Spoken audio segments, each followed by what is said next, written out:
20,000 bodies, frozen earth, pickaxes and shovels, and not a single word about it for 65 years.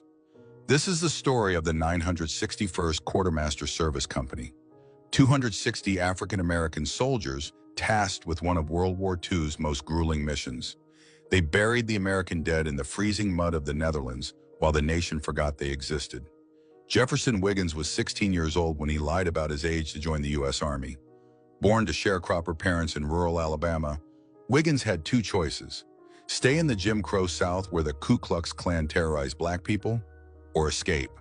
As he later explained, the Army offered something simple but life-changing: 3 meals a day, medical care, and a chance to be treated with more respect than back home.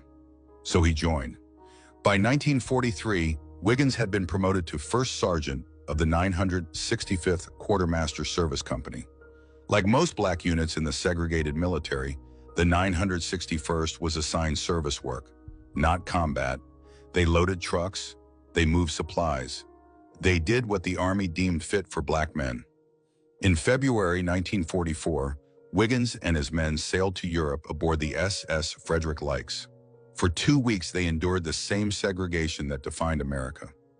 White GOIs were quartered on the upper deck with recreation facilities and lounges. The 2,000 black soldiers were kept below deck where there were no windows. They could get fresh air, but that was it.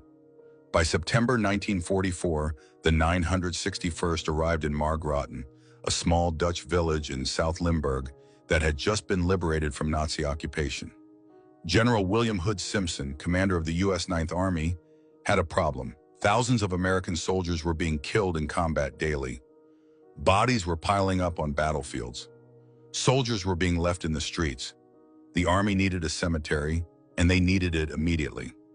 Captain Joseph Schumann, head of the 611th Graves Registration Company, found 65 acres of farmland in Margraten. On November 10, 1944, the cemetery was officially inaugurated, and on that same day, Wiggins and his men started digging. What they encountered was incomprehensible. When Wiggins first arrived at the fields, there were thousands of bodies lying on tarps. Thousands. No coffins existed, so the dead were wrapped in mattress covers.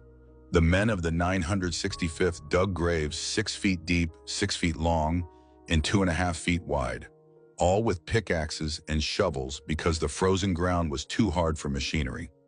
According to Wiggins' account in the book From Alabama to Margraten, the men were assigned to dig 3 graves per day, but the conditions were hellish.